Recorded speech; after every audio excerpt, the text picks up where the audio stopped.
बिस्मिल्लाहिर्रहमानिर्रहीम। अस्सलाम वालेकुम स्टूडेंट्स, मैं ज़फ़र अली शाह, आपका केमिस्ट्री टीचर। स्टूडेंट्स, आज की लेक्चर में हम एक्सरसाइज डिस्कस करेंगे। एक्सरसाइज का first portion multiple choice questions हैं। चैप्टर का नाम है states of matter first gases. Students, MCQs number first में हमसे पूछा गया है कि if absolute temperature of a gas is doubled, हमारे पास कोई गैस है, अननोन है, जनरली बात कर रहे हैं गैस है। टेम्परेचर, उस वक्त जो टेम्परेचर है, अगर उस एब्सोल्यूट टेम्परेचर को हम डबल करें, 2 टाइम्स इंक्रीज करें, और the pressure is reduce to 1/2, और प्रेशर को हम डिक्रीज करें 1/2 के फैक्टर से। जैसे फॉर एग्जांपल, अगर हमारे पास 10 डिग्री सेंटीग्रेड टेम्परेचर है तो उसको हम 20 लेकर जाएं, डबल हो जाएगा। और अगर प्रेशर 1 एटमॉस्फेरिक प्रेशर है तो उसको हम 0.5 एटमॉस्फेरिक प्रेशर बनाएं, 1/2 हो जाएगा। तो उस वक्त उसका वॉल्यूम कितना होगा, या वॉल्यूम में इंक्रीज या डिक्रीज कितना आएगा। ऑप्शन ए में लिखा गया है कि remain unchanged. This is not possible. Temperature बढ़ाने से वॉल्यूम इंक्रीज होगा, प्रेशर रिड्यूस करने से, कम करने से वॉल्यूम इंक्रीज होगा। Option B, double. Students, double उस वक्त होता जब हम प्रेशर कांस्टेंट रखते और टेम्परेचर बढ़ाते हैं, लेकिन यहां पर साइड बाय साइड प्रेशर और टेम्परेचर दोनों कम और ज्यादा हो रहे हैं। प्रेशर कम और टेम्परेचर डबल। तो ऑप्शन बी इस केस में गलत है। Option C, reduce to half. उस वक्त हाफ में रिड्यूस होगा जब हम प्रेशर बढ़ाएंगे स्टूडेंट्स, टेम्परेचर कांस्टेंट रखेंगे, या अगर हम टेम्परेचर कम करें और प्रेशर बढ़ा दें तो वॉल्यूम में तब डिक्रीज आएगा। तो जो अल्टीमेट ऑप्शन है हमारे पास, that is option D, 4 time उसमें से इंक्रीज आएगा according to the conditions specified in the question. MCQs number second में हमसे पूछा गया है स्टूडेंट्स के 1 dm³ of hydrogen gas at STP weighs approximately। STP आप जानते हैं स्टूडेंट्स, चैप्टर में डिटेल के साथ आपके साथ डिस्कस की गई थी ये बात है कि स्टैंडर्ड टेम्परेचर और प्रेशर वो कंडीशंस हैं जब हमारे पास टेम्परेचर 0 डिग्री सेंटीग्रेड हो या 273 केल्विन हो और प्रेशर 1 एटमॉस्फेरिक प्रेशर हो। तो उस वक्त 1 dm³ ऑफ हाइड्रोजन गैस का मास कितना होगा, क्वेश्चन ये है हमसे। अब आप जानते हैं स्टूडेंट्स कि 1 mole of any gas at STP occupy 22.4 dm³। मैं रिपीट कर रहा हूं, 1 mole of any gas at STP occupy 22.4 dm³। In this case, in case of hydrogen, 1 mole of hydrogen occupy 22.4 dm³ and the mass of 1 mole of hydrogen gas is 2 grams। Question ये है हमसे कि 1 dm³ of hydrogen का कितना मास होगा। तो students, मैंने आपको बता दिया कि 2 gram of hydrogen gas is equal to 22.4 dm³। 1 dm³ is equal to x, cross multiply कर लें, सिंपल कैलकुलेशंस हैं। कैलकुलेशंस के बाद हमारे पास जो सही आंसर आएगा दैट इज 0.0899 ग्राम्स। अब आंसर आपके पास इस तरह होगा, लिखने की जरूरत नहीं है आंसर की, क्योंकि ये मल्टीपल चॉइस क्वेश्चंस हैं।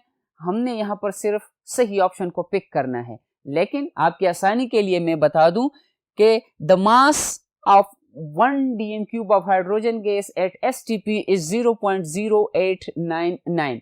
कैलकुलेशंस कर लें, जो आंसर आपके पास आएगा वो या तो एग्जैक्टली ऑप्शन डी को कॉपी करेगा या इसके साथ मैच करेगा। मल्टीपल चॉइस क्वेश्चन नंबर 3 में पूछा गया है students, in a factory producing liquid air. Normally अगर हम एयर को कंसिडर कर लें तो उसमें नाइट्रोजन, ऑक्सीजन का मेजर पोर्शन होगा और बाकी दूसरी गैसेस होंगी। अगर हम यहाँ पर स्पेसिफिकली बात करें लिक्विड ऑक्सीजन की, अगर हम बात करें तो कहा गया है हमें कि किसी कारखाने में किसी फैक्ट्री में लिक्विड एयर की प्रोडक्शन होती है, उसमें एक पाइप है जो बंद हो गया है किस टेम्परेचर पर, या ब्लॉक हो गया है एट -80 डिग्री सेंटीग्रेड। अब वो ब्लॉकेज क्यों है उसका पूछा गया है हमसे। एटमॉस्फेयर में स्टूडेंट्स याद रखें मेजर पोर्शन नाइट्रोजन का है, approximately depends on the locality 79%, 20% और लेस देन और मोर देन 20% ऑक्सीजन है, और बाकी जो गैसेस हैं उसमें मौजूद हैं। अब क्वेश्चन ये है कि कौन सी गैस की वजह से वो ब्लॉकेज आई है। आर्गन की वजह से, नो। आइस, बर्फ की बात की जा रही है। नाइट्रोजन है, नो। हमारा जो सही ऑप्शन है that is solid carbon dioxide. Solid white है, ठीक है।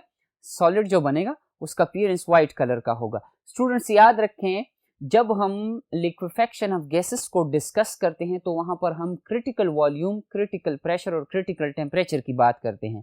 हर एक गैस के लिए ये तीनों फैक्टर्स जो हैं ये स्पेसिफिक हैं, ठीक है। Critical volume, critical temperature and critical pressure. तो इस केस में जो सही आंसर है that is option D, carbon dioxide. Fourth में पूछा गया है, ये तो सबसे आसान मल्टीपल चॉइस क्वेश्चन है, जिसमें पूछा गया है कि स्प्रेडिंग ऑफ परफ्यूम और scent in air is due to, जब हम रूम फ्रेशनर यूज करते हैं या हम जब किसी बाग के पास से गुजर रहे हों तो हमें खुशबू महसूस होती है। अब क्वेश्चन इसमें यह है कि वो जो खुशबू है या जो सेंट है, स्मेल है, फ्रेग्रेंस है, वो हमें क्यों महसूस होती है, वो जो जर्रात हैं वो कैसे फैलते हैं माहौल में। तो उसमें से फर्स्ट ऑप्शन है diffusion, option B effusion, option C attraction with air and option D low density. ये दोनों फैक्टर्स यहां पर ठीक नहीं है। इफ्यूजन तो हम कहते हैं कि it is the diffusion through a hole of molecular size, लेकिन रूम में तो मॉलिक्यूलर साइज के होल्स नहीं होते, या तो दरवाजा होगा या खिड़कियां होंगी। इस केस में diffusion is the correct option. MCQs number 5 में पूछा गया है students, a gas has certain volume at 10 degree Celsius. कोई गैस है, 10 डिग्री सेल्सियस टेम्परेचर है और उसका वॉल्यूम है। How much temperature should be raised to double its volume. हम टेम्परेचर कितना बढ़ा दें ताकि उसका वॉल्यूम 2 टाइम इंक्रीज हो। स्टूडेंट्स जब हमने गैस लॉस को डिस्कस किया था तो उसमें हमने पहले बॉयल्स लॉ को डिस्कस किया था जिसमें वॉल्यूम और प्रेशर का रिलेशन था। सेकंड हमने चार्ल्स लॉ को डिस्कस किया था जिसमें वॉल्यूम और टेम्परेचर का इफेक्ट था। यहां पर हमने वॉल्यूम और टेम्परेचर का रिलेशन कैलकुलेट करना है with the help of Charles law. और जब दो कंडीशंस हों, फाइनल और इनिशियल कंडीशंस, तो उस वक्त हम चार्ल्स लॉ की स्टेटमेंट को V1 divided by T1 is equal to V2 divided by T2, इस इक्वेशन के हेल्प से हम कैलकुलेट करेंगे। अब स्टूडेंट्स मैं जरा इसके लिए डेटा एक्सप्लेन कर दूं, बाकी कैलकुलेशन आपने खुद करनी है। टेम्परेचर है हमारे पास 10 डिग्री सेल्सियस, ये T1 हो जाएगा। अब टेम्परेचर का पूछा गया है कि हम टेम्परेचर में कितना इंक्रीज लेकर आए, दैट इज T2 जो कि हम कैलकुलेट कर रहे हैं। V1 एंड V2 यहां पर कहा गया है कि सर्टेन वॉल्यूम, सपोज हम कंसिडर कर लेते हैं कि that certain volume is equal to V, जैसे V1 is equal to V। अब पूछा गया है कि वॉल्यूम को हमने डबल करना है, तो V2 हमारे पास हो जाएगा 2V। मतलब स्टार्ट में जो वॉल्यूम था और फाइनल जो वॉल्यूम है, जो फाइनल वॉल्यूम है वो इनिशियल वॉल्यूम का 2 टाइम्स है। तो इसलिए आपकी आसानी के लिए, आपकी समझ के लिए V1 को V के बराबर लिखा गया और V2 को 2V के बराबर लिखा गया।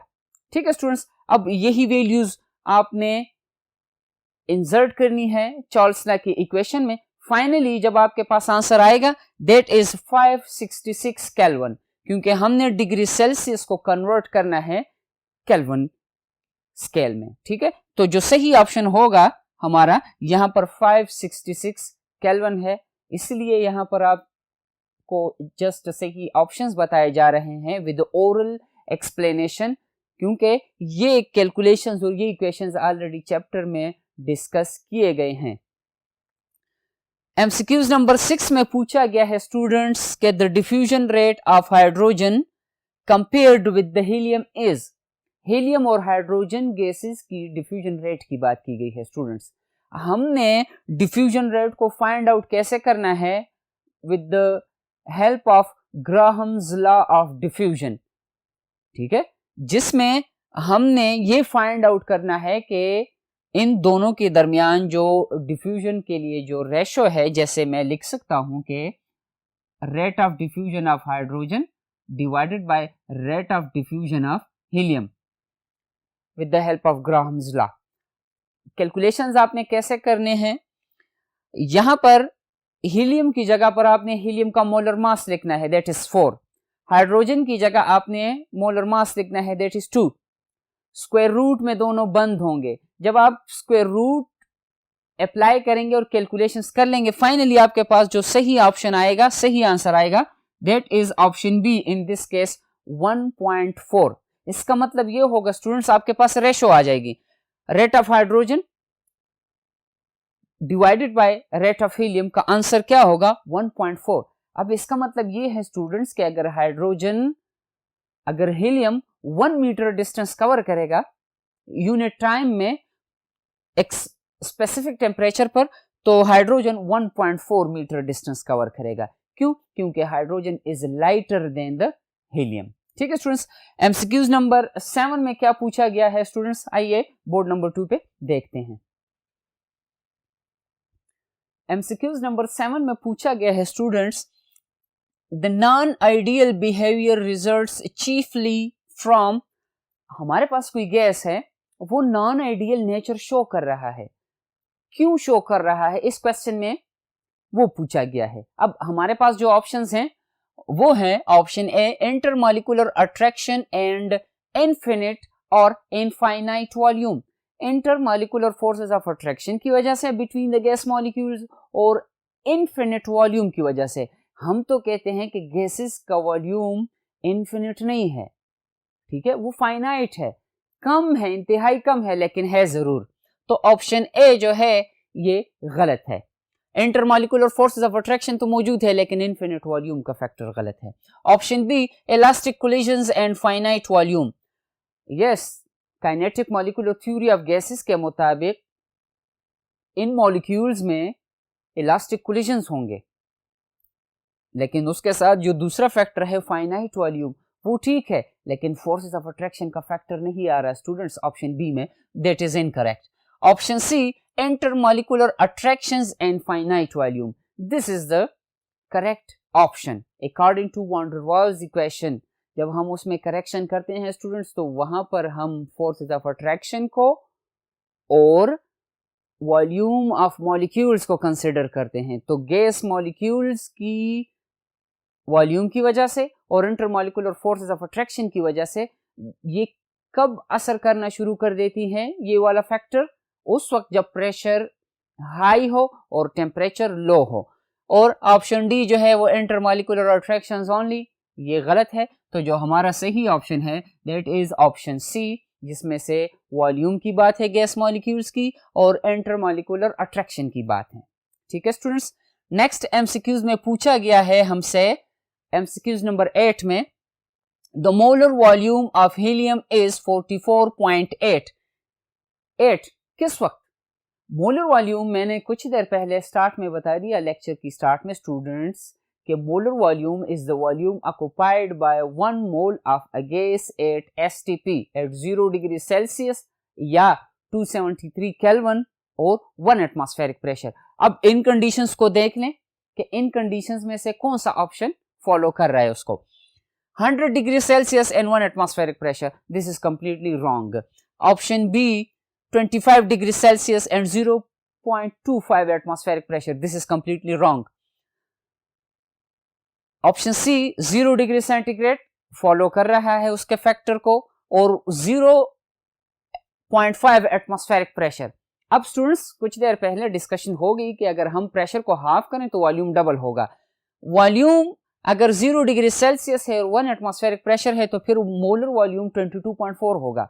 लेकिन यहाँ पर प्रेशर टेम्परेचर तो वही है लेकिन प्रेशर को हाफ किया गया है तो उससे वॉल्यूम 2 टाइम इंक्रीज हो जाएगा जो 44.8 हो जाएगा। इस केस में हमारे पास जो सही ऑप्शन है दैट इज ऑप्शन सी। लेकिन अगर आप ऑप्शन डी को ऑब्जर्व करें तो वहां पर 40 डिग्री सेल्सियस की बात की गई है which is not the case. ठीक है students, multiple choice question number 9 में पूछा गया है कि which statement about the behaviour of gas particle is false या रॉन्ग या इनकरेक्ट। गैस मॉलिक्यूल के बारे में कौन सा स्टेटमेंट गलत है। नंबर फर्स्ट जो है या option A, they are able to move at greater speeds. Yes, वो मोशन कर सकते हैं हाई वेलोसिटी के साथ। अगर हम गैसेस, लिक्विड्स और सॉलिड्स कंपेयर करें या अगर हम डिफरेंट टेम्परेचर्स पर गैसेस की मॉलिक्यूल्स की काइनेटिक एनर्जी को कंपेयर करें तो फिर अगर हम टेम्परेचर बढ़ाएंगे तो उनकी वेलोसिटी बढ़ेगी। तो इस केस में ये वाला ऑप्शन गैस मॉलिक्यूल्स के लिए ठीक है। Option B, forces of attraction between the particles are negligible. Yes, according to kinetic molecular theory forces of attraction between the gas molecules are negligible, इतने कम है कि हम उनको इग्नोर करते हैं। Option C, there is large space among the particles. Yes, there are no forces of attraction. Gas molecules cannot attract each other. That is why they have large empty spaces. Forces of attraction नहीं है between the gas molecules students, तो इसलिए उनमें जो खाली spaces होंगी between the molecules जिसको हम intermolecular spaces कहते हैं वो मौजूद हैं।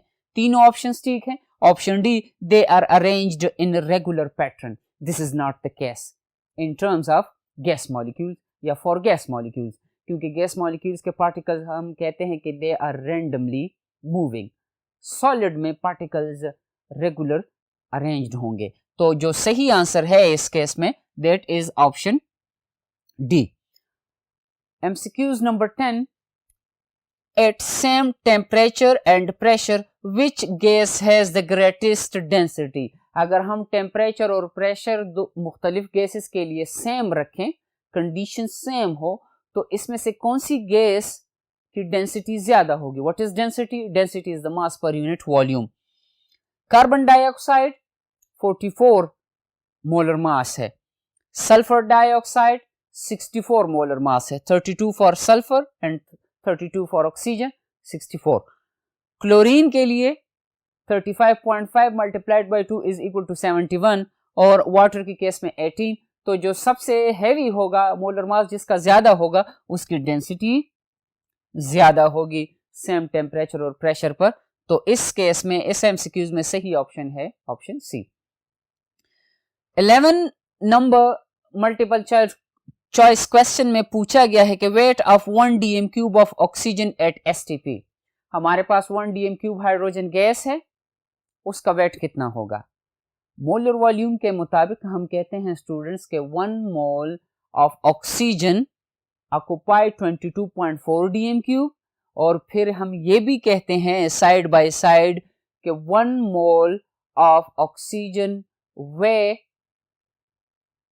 32 ग्राम्स। ठीक है, अब इसको रिलेट कर लें कि 32 grams oxygen 22.4 dm cube volume को ऑक्युपाई करेगा।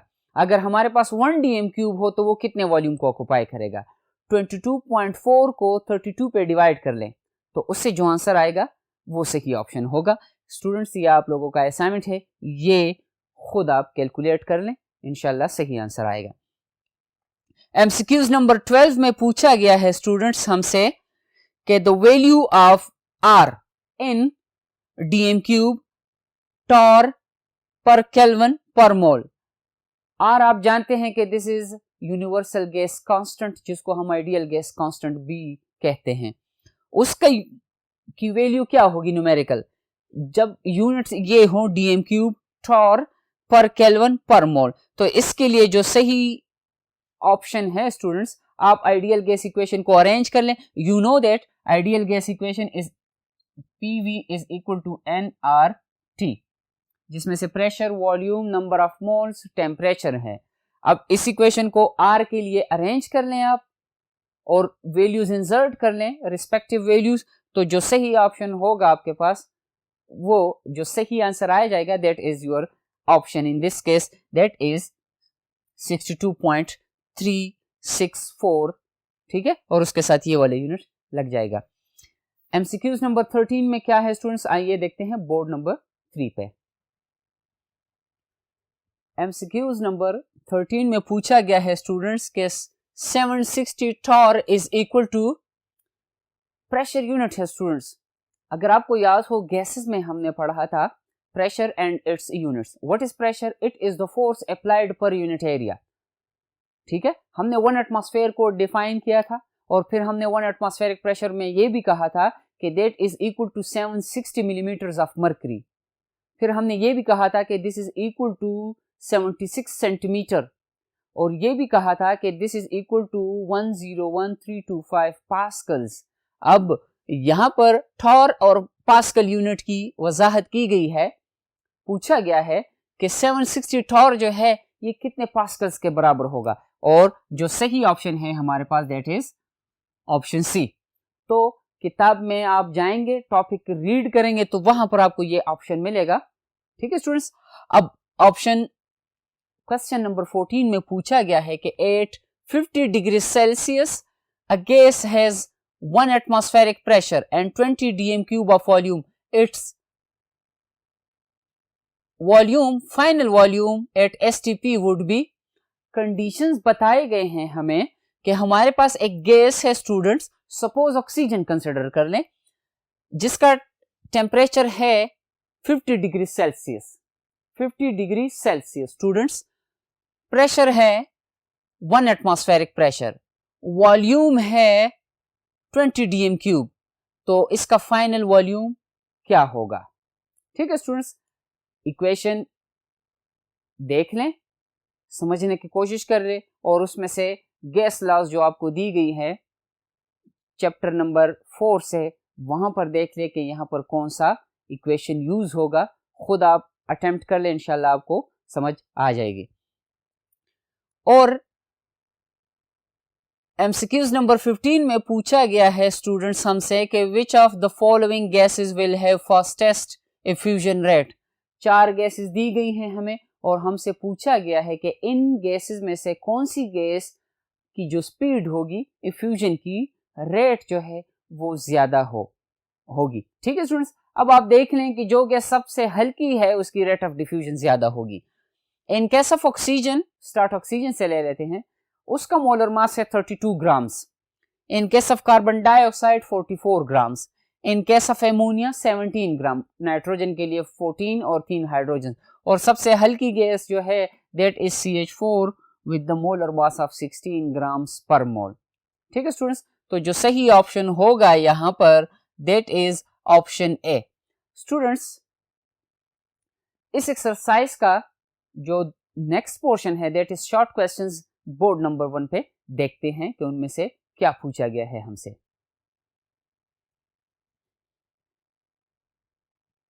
स्टूडेंट्स, फर्स्ट पोर्शन डिस्कस करने के बाद हमारा सेकंड पोर्शन एक्सरसाइज का है शॉर्ट क्वेश्चंस, जिसमें से पहला शॉर्ट क्वेश्चन रिलेटेड है न्यूमेरिकल से। ठीक है स्टूडेंट्स, अब question number first short question में है कि justify that 1 centimeter cube of hydrogen and methane gas का फार्मूला है CH4 at STP will have same number of molecules although methane gas is heavier than the hydrogen gas।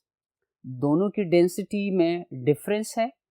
Methane का molar mass 16 है students, और hydrogen का molar mass है 2 grams. लेकिन अगर हमारे पास दोनों गैसेस का वॉल्यूम 1 सेंटीमीटर क्यूब हो तो उसमें सेम नंबर ऑफ पार्टिकल्स होंगे, ये बात हमने साबित करनी है। अब स्टूडेंट्स, आंसर इसका इस तरह होगा कि हमने डेटा रिक्वायर्ड और गिवन ये सारी चीज़ें लिखनी है। यहाँ पर हम कहते हैं कि at STP 1 mole of any gas occupied 22.4 dm cube, जिसको हम मोलर वॉल्यूम कहते हैं। मोलर वॉल्यूम की वजाहत की गई है। अब हमारे पास हाइड्रोजन 1 सेंटीमीटर क्यूब है, CH4 1 सेंटीमीटर क्यूब है, दोनों का वॉल्यूम सेम है। जब हम कैलकुलेशन करेंगे एक गैस के लिए तो वही कैलकुलेशन अप्लाई होगी दूसरी गैस पर भी। You know that 1 dm cube of any gas या 1 dm cube of volume is equal to 1000 centimetre cubes. तो यहाँ पर हमें इन कैलकुलेशंस के लिए जो सेंटीमीटर क्यूब्स में वॉल्यूम दिया गया है इसको हम डेसीमीटर क्यूब डीएम क्यूब में कन्वर्ट करेंगे by dividing 1 centimetre cube with 1000। ठीक है, 1 सेंटीमीटर क्यूब को हमने 1000 सेंटीमीटर क्यूब पर डिवाइड करना है तो वो कन्वर्ट हो जाएगा डेसीमीटर क्यूब में। तो 1 सेंटीमीटर क्यूब से 0.001 डीएम क्यूब बन जाएगा और इसी तरह CH4 के लिए भी यही प्रोसेस होगा। अब स्टूडेंट्स आपको पता है कि 1 मोल ऑफ हाइड्रोजन गैस का मास कितना होगा, 2 ग्राम्स होगा और उसमें कितने पार्टिकल्स होंगे, मॉलिक्यूल्स होंगे हाइड्रोजन के, एवोगैड्रो नंबर ऑफ मॉलिक्यूल्स होंगे 6.023 क्रॉस 10 पावर 23 और उनका वॉल्यूम क्या होगा 22.4 डीएम क्यूब। स्टेटमेंट को मैं रिपीट कर रहा हूं स्टूडेंट्स, 1 मोल ऑफ हाइड्रोजन का मास होगा 2 ग्राम्स और 2 ग्राम्स में 6.023 क्रॉस 10 पावर 23 मॉलिक्यूल्स होंगे हाइड्रोजन के और उनका वॉल्यूम होगा 22.4 विच इज मोलर वॉल्यूम। यहां पर हमने पार्टिकल्स और मोलर वॉल्यूम को रिलेट करना है आपस में। अब 22.4 डीएम क्यूब में हमारे पास एवोगैड्रो नंबर ऑफ पार्टिकल्स हैं। अगर हमारे पास 0.001 डीएम क्यूब हो तो उसमें कितने पार्टिकल्स होंगे which is represented by x here. अब स्टूडेंट्स दोनों को क्रॉस मल्टीप्लाई करें आप तो क्रॉस मल्टीप्लिकेशन से ये ऐसे बन जाएगा 22.4 डीएम क्यूब x के साथ मल्टीप्लाई हो जाएगा which is equal to 0.001 into Avogadro number. We need x, तो दोनों साइड्स को 22.4 पर डिवाइड कर लें स्टूडेंट्स। सिंपल मैथमेटिक्स है, पहले इस पोर्शन को कैलकुलेट कर लें। ठीक है स्टूडेंट्स, और उसके बाद जो आंसर आएगा पॉइंट्स में आएगा, फ्रैक्शन में आएगा।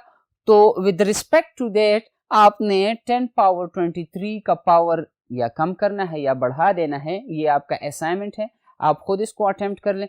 जो आंसर आएगा that is the number of molecules of hydrogen in 1 centimetre cube, also number of molecules of CH4 in 1 centimetre cube. ये था students question number first.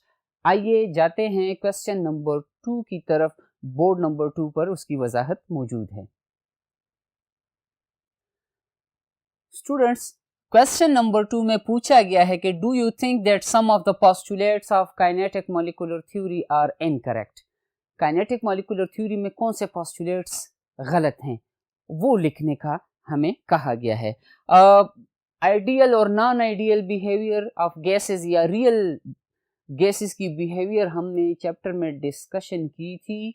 Von डर वाल्स इक्वेशन को भी फिर हमने डिस्कस किया था। उससे हमने ये अखज़ किया था स्टूडेंट्स कि 2 पोस्टुलेट्स जो हैं काइनेटिक मॉलिक्यूलर थ्योरी के वो गलत हैं। उसमें से फर्स्ट पोस्टुलेट जो है that is related to the volume of gas molecules. ठीक है, काइनेटिक मॉलिक्यूलर थ्योरी में ये कहा गया था कि जो वॉल्यूम है गैस मॉलिक्यूल्स का वो इन्फिनिटली स्मॉल है। ठीक है, तो उसको मुकम्मल इग्नोर किया गया था। लेकिन हम कहते हैं कि गैस मॉलिक्यूल्स की वॉल्यूम का फैक्टर उस वक्त डोमिनेट होता है जब प्रेशर हाई होगा और वॉल्यूम और प्रेशर हाई हो और टेम्परेचर कम हो। स्टूडेंट्स सेकंड पोस्टुलेट जो है कि there are no forces of attraction between the gas molecules for ideal gas, लेकिन रियल गैसेस में फोर्सेस ऑफ अट्रैक्शन होती हैं स्टूडेंट्स। और ये किस वक्त डोमिनेट करती हैं, at higher pressure and low temperature. ये था थोड़ा बहुत discussion regarding the question number 2।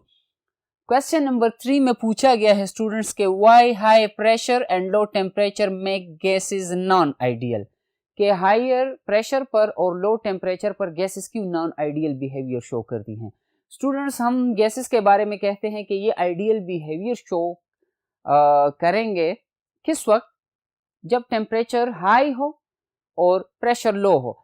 High temperature पर ये होगा स्टूडेंट्स के जो मॉलिक्यूल्स है वो उनकी काइनेटिक एनर्जी ज़्यादा होगी और वो एक दूसरे से दूर जाएंगे, लेकिन लो प्रेशर जो होगा उसको मजबूर नहीं कर सकेगा उन गैस मॉलिक्यूल्स को कि वो एक दूसरे के नज़दीक आएँ। लेकिन जब हम कंडीशंस को रिवर्स कर लेते हैं, टेम्परेचर कम करें, तो होगा ये कि जो गैस मॉलिक्यूल्स हैं उनकी काइनेटिक एनर्जी कम हो जाएगी और हाई प्रेशर पर फोर्सेस ऑफ अट्रैक्शन डोमिनेट करती हैं, फोर्सेस ऑफ अट्रैक्शन आ जाती हैं, जिसकी वजह से मॉलिक्यूल्स की वॉल्यूम में जो डिक्रीज आना चाहिए according to ideal gas equation उससे ज़्यादा डिक्रीज आ जाता है।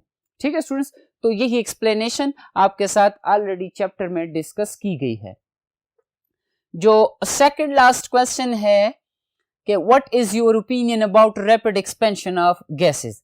रैपिड एक्सपेंशन ऑफ गैसेस से क्या होगा वो एक्सप्लेन हम करते हैं with the help of Joule Thomson effect, जिसमें हम कहते हैं कि अगर हम गैसेस को, कंप्रेस्ड गैस को हाई प्रेशर रीजन से अलाउ करते हैं लो प्रेशर रीजन में, तो वो गैस ठंडी हो जाती है।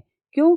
क्योंकि उनमें फोर्सेस ऑफ अट्रैक्शन आ गई होती हैं, और उन फोर्सेस ऑफ अट्रैक्शन को ख़त्म करने के लिए जब वो एक्सपेंशन के बाद वो गैस मॉलिक्यूल्स दूर जाते हैं एक दूसरे से, तो वहाँ पर एनर्जी रिक्वायर्ड होगी। कंप्रेशन से गैस गर्म हो जाती है। जब वही गर्म गैस को अगर हम अलाउ करें तो वो एक दूसरे से मॉलिक्यूल्स दूर जाने के बाद गैस ठंडी हो जाएगी। क्यों?